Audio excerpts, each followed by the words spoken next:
नमस्कार, Sanjeev education academy में आपका बहुत बहुत स्वागत है। आज मैं आपके लिए लेकर आया हूँ महाराणा प्रताप की वीरता और शौर्य का समग्र इतिहास। और सभी भाइयों को महाराणा प्रताप जयंती की बहुत बहुत शुभकामनाएं। जन्म महाराणा प्रताप का जन्म कब हुआ था और कहाँ हुआ था, ये हम जान लेते हैं। महाराणा प्रताप का जन्म 9 मई 1540 ईस्वी को राजस्थान के कुंभलगढ़ दुर्ग में हुआ था। महाराणा प्रताप की जयंती विक्रम संवत कैलेंडर के अनुसार प्रतिवर्ष ज्येष्ठ मास के शुक्ल पक्ष तृतीया को भी मनाई जाती है। जानिए उनकी वीरता का इतिहास। उनके परिवार के बारे में जान लेते हैं। उनके पिता महाराणा उदय सिंह और माता जीवत कंवर या जयंत कंवर थी। वे राणा सांगा के पौत्र थे। महाराणा प्रताप को बचपन में सभी कीका नाम लेकर पुकारा करते थे। राजपूताना राज्यों में मेवाड़ का अपना एक विशिष्ट स्थान है, जिसमें इतिहास के गौरव बप्पा रावल और खुमान प्रथम, महाराणा वीर, महाराणा कुंभा, महाराणा सांगा, उदय सिंह और वीर शिरोमणि महाराणा प्रताप ने जन्म लिया है। इनके कुल देवता महाराणा प्रताप उदयपुर मेवाड़ में सिसोदिया राजवंश के राजा थे। उनके कुल देवता एक लिंग महादेव हैं। मेवाड़ के राणाओं के आराध्य देव एक लिंग महादेव का मेवाड़ के इतिहास में बहुत ही महत्व है। एक लिंग महादेव का मंदिर उदयपुर में स्थित है। तो अभी कोई भी क्वेश्चन घुमा कर सकता है, एक लिंग महादेव मंदिर कहाँ पर है, तो आंसर हो जाएगा उदयपुर में स्थित है। मेवाड़ के संस्थापक बप्पा रावल ने 8वीं शताब्दी में इस मंदिर का निर्माण कराया था। किसने निर्माण कराया था? बप्पा रावल ने एक लिंग महादेव का मंदिर का निर्माण करवाया और एक लिंग की मूर्ति की प्रतिष्ठापना की थी। दिल्ली की सल्तनत। अब इसी समय पर दिल्ली सल्तनत थी। प्रताप के काल में दिल्ली में मुगल सम्राट अकबर का शासन था। महाराणा प्रताप के काल में क्या था? अकबर का शासन था, जो भारत के सभी राजा महाराजाओं को अपने अधीन कर मुगल साम्राज्य की स्थापना कर इस्लामिक परचम को पूरे हिंदुस्तान में फहराना चाहता था। 30 वर्षों के लगातार प्रयास के बावजूद महाराणा प्रताप ने अकबर की अधीनता यह स्वीकार नहीं की, जिसकी आस लिए ही वह इस दुनिया से चला गया। मतलब अकबर 30 साल तक लगातार प्रयास करता रहा महाराणा प्रताप को अपनी अधीनता स्वीकार कराने के लिए, लेकिन वह उसकी इच्छा कभी पूरी नहीं हुई और वह इस दुनिया से चला गया। महाराणा की प्रतिज्ञा। महाराणा प्रताप ने क्या प्रतिज्ञा की थी, जान लेते हैं अपन। महाराणा प्रताप ने भगवान एक लिंग जी की कसम खाकर प्रतिज्ञा ली थी कि जिंदगी भर उनके मुख से अकबर के लिए सिर्फ तुर्क ही निकलेगा और वे कभी अकबर को अपना बादशाह नहीं मानेंगे। अकबर ने उन्हें समझाने के लिए 4 बार शांति दूत को अपना संदेशा लेकर भेजा था, लेकिन महाराणा प्रताप ने अकबर के हर प्रस्ताव को नामंजूर कर दिया था और महाराणा प्रताप ने कभी भी इस्लामिया अकबर को कभी बादशाह नहीं माना। महाराणा प्रताप की शक्ति और उनका घोड़ा, जो घोड़ा था, इनकी बहुत ही महान शक्ति थी घोड़ा। महाराणा प्रताप के पास उनका सबसे प्रिय घोड़ा चेतक था। महाराणा प्रताप जिस घोड़े पर बैठते थे वह घोड़ा दुनिया के सर्वश्रेष्ठ जो घोड़े होते हैं ना, घोड़ों में एक था। ऐसा कहा जाता है कि महाराणा प्रताप तब 72 किलो का कवच पहनकर 81 किलो का भाला अपने हाथ में रखते थे। भाला कवच और ढाल तलवार का वजन कुल मिलाकर 208 किलो था। राणा 208 किलो वजन के साथ युद्ध के मैदान में उतरते थे। सोचिए तब उनकी शक्ति क्या रही होगी। मतलब कि जो व्यक्ति 208 किलो का वजन लेकर हमेशा चलता था, उसकी शक्ति क्या रही होगी। राज्याभिषेक कब हुआ? राज्याभिषेक महाराणा प्रताप का राज्याभिषेक गुदगुंदा में हुआ था। युद्ध की विभीषिका के बीच राणा उदय सिंह ने चित्तौड़ त्याग कर अरावली पर्वत पर डेरा डाला और वहां उदयपुर के नाम से नया नगर बसाया, जो उनकी राजधानी भी बनी। उदय सिंह ने अपनी मृत्यु के समय भटियानी रानी के प्रति आसक्ति के चलते अपने छोटे पुत्र जगमल को गद्दी सौंप दी थी, जबकि प्रताप क्या थे? ज्येष्ठ पुत्र होने के कारण स्वाभाविक उत्तराधिकारी थे। उदय सिंह के फैसले का उस समय सरदारों और जागीरदारों ने भी विरोध किया था। दूसरी ओर मेवाड़ की प्रजा भी महाराणा प्रताप से लगाव रखती थी। जगमल को गद्दी मिलने पर जनता में विरोध और निराशा उत्पन्न हुई। इसके चलते राजपूत सरदारों ने मिलकर विक्रम संवत 1628 फागुन शुल्क में अर्थात 1 मार्च 1576 को महाराणा प्रताप को मेवाड़ की गद्दी पर बिठाया। इस घटना से जगमल उनका जो कि शत्रु बन गया और अकबर से जा मिला। क्या था कि इस घटना से जगमल जा अकबर से मिल गया था। महाराणा के मेवाड़ की राजधानी उदयपुर थी। उन्होंने 1568 से 1597 ईस्वी तक शासन किया। उदयपुर पर एवं तुर्क आसानी से आक्रमण कर सकते हैं ऐसा विचार करता था। सामंतों की सलाह से प्रताप ने उदयपुर छोड़कर कुंभलगढ़ और गोकुंदा के पहाड़ी इलाकों को अपना केंद्र बनाया। जगमल जा मिला किससे? अकबर से जगमल मिल गया था। जगमल नाराज होकर बादशाह अकबर के पास चला गया और बादशाह ने उनको जहाजपुर का इलाका जागीर में प्रदान कर अपने पक्ष में कर लिया। इसके पश्चात बादशाह ने जगमल को सिरोही राज्य का आधा राज्य प्रदान कर दिया। इस कारण जगमल की सिरोही के राजा सुल्तान देवड़ा से दुश्मनी हो गई और अंत में सन 1583 में हुए युद्ध में जगमल मारा गया। जिस समय महाराणा प्रताप सिंह ने मेवाड़ की गद्दी संभाली उस समय राजपूताना बेहद नाजुक और दौर से गुजर रहा था। इसके बाद क्या हुआ? बादशाह अकबर की क्रूरता के आगे राजपूताने के कई राजाओं ने अपने सर झुका लिए थे। कई वीर प्रतापी राजवंशों के उत्तराधिकारियों ने अपनी कुल मर्यादा का सम्मान बुलाकर मुगलिया वंशों से वैवाहिक संबंध स्थापित कर लिए। कुछ स्वाभिमानी राजघरानों के साथ ही महाराणा प्रताप भी अपने पूर्वजों की मर्यादा की रक्षा हेतु अटल थे और इसलिए तुर्क बादशाह अकबर की आंखों में भी सदैव खटका करते थे। मेवाड़ पर अकबर ने आक्रमण कर दिया। मेवाड़ को जीतने के लिए अकबर ने कई प्रयास किए। अजमेर को अपना केंद्र बनाकर अकबर ने प्रताप के विरुद्ध सैनिक अभियान शुरू कर दिया। महाराणा प्रताप ने कई वर्षों तक मुगलों के सम्राट अकबर की सेना के साथ संघर्ष किया।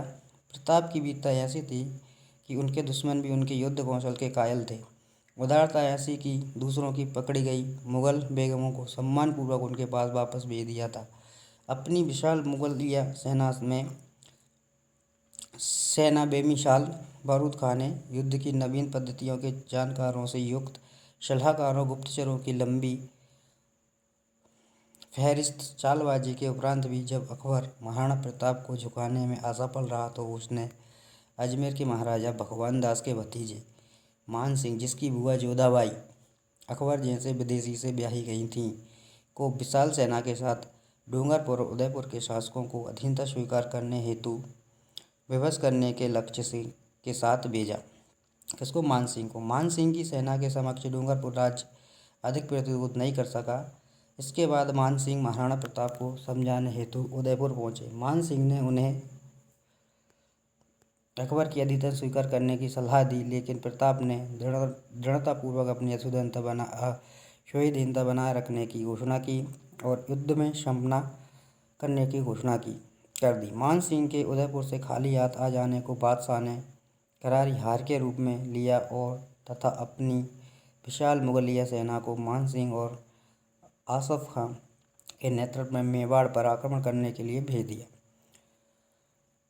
आखिरकार 30 मई सन 1576 बुधवार के दिन प्रातःकाल में हल्दी घाटी के मैदान में भयंकर युद्ध छिड़ गया। मुगलियों की विशाल सेना टिड्डी दल की तरह मेवाड़ भूमि की ओर उमड़ पड़ी। उसमें मुगल, राजपूत और पठान योद्धाओं के साथ जबरदस्त तोपखाने भी था। अकबर के प्रसिद्ध सेनापति महावत खां, आसिफ खां मान सिंह के साथ शहजादा सलीम यानी जहांगीर भी उस मुगल वाहिनी का संचालन कर रहा था, जिसकी संख्या इतिहासकार 80,000 से 1 लाख तक बताते हैं। इस युद्ध में प्रताप ने अभूतपूर्व वीरता और सहजता से मुगलिया सेना के दांत खट्टे कर दिए और अकबर के सैनिकों को मौत के घाट उतार दिया। विकट स्थिति में झाला सरदार मान सिंह ने उनका मुकुट और छत्र अपने सर पर धारण कर लिया। मुगलियों ने उसे ही प्रताप समझ लिया और वे उसके पीछे दौड़ पड़े। इस प्रकार उन्होंने राणा को युद्ध क्षेत्र से निकल जाने का अवसर प्रदान कर दिया। इस असफलता के कारण अकबर को बहुत गुस्सा आया।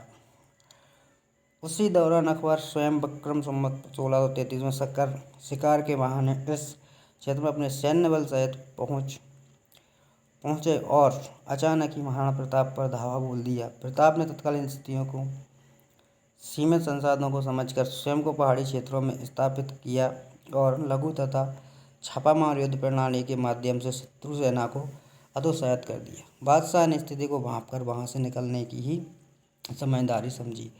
एक बार के युद्ध में महाराणा प्रताप ने अपने धर्म का परिचय दिया और युद्ध में एक बार शाही सेनापति मिर्जा खान के सैन्य बल ने जब समर्पण कर दिया था तो उसके साथ में शाही महिलाएं भी थीं। महाराणा प्रताप ने उन सभी के सम्मान को सुरक्षित रखते हुए आदरपूर्वक मिर्जा खान के पास पहुंचा दिया। फिर हुआ जहांगीर से युद्ध। महाराणा प्रताप और जहांगीर का युद्ध। बाद में हल्दी घाटी के युद्ध में करीब 20,000 राजपूतों साथ लेकर महाराणा प्रताप ने मुगल सरदार राजा मान सिंह के 80,000 की सेना का सामना किया। इसमें अकबर ने अपने पुत्र सलीम खान जहांगीर को युद्ध के लिए भेजा था। जहांगीर को भी मुंह की खाना पड़ी और वह भी युद्ध का मैदान छोड़कर भाग गया।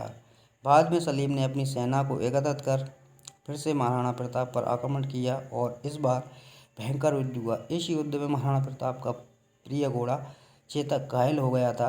राजपूतों ने बहादुरी के साथ मुगलों का मुकाबला किया, परंतु मैदानी तोपों तथा बंदूकधारियों से सुसज्जित शत्रु की विशाल सेना के सामने समूचा पराक्रम निष्फल रहा। युद्ध भूमि पर उपस्थित 22,000 राजपूत सैनिकों में से केवल 8,000 जीवित सैनिक युद्ध भूमि से किसी प्रकार बचकर निकल पाए। महाराणा प्रताप को जंगल में आश्रय लेना पड़ा। प्रताप का वनवास हो गया था। वो वन में चले गए थे, वहीं पर रहते थे। महाराणा प्रताप का हल्दी घाटी युद्ध के बाद का समय पहाड़ों और जंगलों में ही व्यतीत हुआ। अपनी गुरिल्ला युद्ध नीति द्वारा उन्होंने अकबर को कई बार मात दी। गुरिल्ला नीति जो अपनाई थी महाराणा प्रताप ने शुरू की थी। महाराणा प्रताप चित्तौड़ छोड़कर जंगलों में रहने लगे। महारानी सुकुमार राजकुमारी और कुमार घास की रोटियां और जंगल के पोखरों के जल पर ही किसी प्रकार जीवन व्यतीत करने को बाध्य हुए। अरावली की गुफा ही अब उनका आवास थी और शिला ही सैया थी। महाराणा प्रताप को अब अपने परिवार और छोटे छोटे बच्चों की चिंता सताने लगी थी। मुगल चाहते थे कि महाराणा प्रताप किसी भी तरह अकबर की अधीनता स्वीकार कर दीन इलाही धर्म का अपना लें। इसके लिए उन्होंने महाराणा प्रताप तक कई प्रलोभन संदेश भी भिजवाए थे, लेकिन महाराणा प्रताप अपने निश्चय पर अड़िग रहे। प्रताप राजपूत ही आन का वह सम्राट, हिंदुत्व का वह गौरव शूर इस संकट त्याग तप में अड़िग रहा। कई छोटे छोटे राजाओं ने महाराणा प्रताप से अपने राज्य में रहने की गुजारिश की, लेकिन मेवाड़ की भूमि को मुगल आधिपत्य से बचाने के लिए महाराणा प्रताप ने प्रतिज्ञा की थी कि जब तक मेवाड़ आज़ाद नहीं होगा वे महलों को छोड़ जंगलों में निवास करेंगे, स्वादिष्ट भोजन को त्याग कंदमूल और फलों से ही पेट भरेंगे, लेकिन अकबर का आधिपत्य कभी स्वीकार नहीं करेंगे। जंगल में रहकर ही महाराणा प्रताप ने भीलों की शक्ति को पहचान कर छापामार युद्ध पद्धति से उनके बार मुगल सेना को कठिनाइयों में डाला था। प्रताप साधन की सीमित होने पर भी दुश्मन के सामने सर नहीं झुकाया। भामाशाह की मदद। बाद में भामाशाह ने महाराणा प्रताप की मदद की। बाद में मेवाड़ के गौरव भामाशाह ने महाराणा प्रताप के चरणों में अपनी समस्त संपत्ति रख दी। भामाशाह ने 20 लाख अरसपियाँ और 25 लाख रुपए महाराणा को भेंट में प्रदान किए। महाराणा प्रताप इस प्रचुर संपत्ति से पुनः सैन्य संगठन में लग गए। इस अनुपम सहायता से प्रोत्साहित होकर महाराणा ने अपने सैन्य बल का पुनर्गठन किया तथा उनकी सेना में नवजीवन का संचार हुआ। महाराणा ने पुनः कुंभलगढ़ पर अपना कब्जा स्थापित करते हुए शाही फौजियों द्वारा स्थापित स्थानों और ठिकानों पर अपना आक्रमण जारी रखा। अकबर की सेना की लूटपाट। अकबर क्या लुटेरे थे, ये मुगल थे ना, बिल्कुल लुटेरे थे। इनको महान कहा जाता लेकिन ये महान नहीं थे। महान कहने लायक था ही नहीं अकबर। ये मुगल बादशाह अकबर ने विक्रम संवत 1635 में एक और विशाल सेना शहबाज खान के नेतृत्व में मेवाड़ भेजी। इस विशाल सेना ने कुछ स्थानीय मदद के आधार पर पैशाकृण बारा को कुंभलगढ़ और केलवावाड़ा पर कब्जा कर लिया तथा गोगुंदा और उदयपुर क्षेत्र में लूटपाट की। ऐसे में महाराणा प्रताप ने विशाल सेना का मुकाबला जारी रखते हुए अंत में पहाड़ी क्षेत्रों में पनाह लेकर स्वयं को सुरक्षित रखा और चावड़ पर पुनः कब्जा किया। शहबाज खान का आखिरकार खाली हाथ पुनः पंजाब में अकबर के पास पहुंच गया। चित्तौड़ को छोड़कर महाराणा ने अपने समस्त दुर्गों का शत्रु से पुनः उद्धार कर लिया। उदयपुर को उन्होंने अपनी राजधानी बनाया। विचलित मुगलिया सेना के घटते प्रभाव और अपनी आत्मशक्ति के बूते महाराणा ने चित्तौड़गढ़ व मांडलगढ़ के अलावा संपूर्ण मेवाड़ पर अपना राज्य पुनः स्थापित कर लिया। इसके बाद मुगलों ने कई बार महाराणा प्रताप को चुनौती दी, लेकिन मुगलों को मुँह खानी पड़ी। आखिरकार युद्ध और शिकार के दौरान लगी चोटों की वजह से महाराणा प्रताप की मृत्यु 1597 को चावड़ में हुई। 30 वर्षों के संघर्ष और युद्ध के बाद भी अकबर महाराणा प्रताप को ना तो बंदी बना सका और ना ही झुका सका। महान वो होता है जो अपने देश, जाति, धर्म और संस्कृति की रक्षा के लिए किसी भी प्रकार का समझौता ना करे और सतत संघर्ष करता रहे। ऐसे ही व्यक्ति लोगों के दिलों में हमेशा जिंदा रहते हैं। जय महाराणा, जय हिंद, जय भारत। ये महाराणा प्रताप की कुछ गाथा थी। ये वेब दुनिया डेस्क से ली गई थी। ये वेब दुनिया का सोर्स है। जय हिंद, जय भारत, नमस्कार।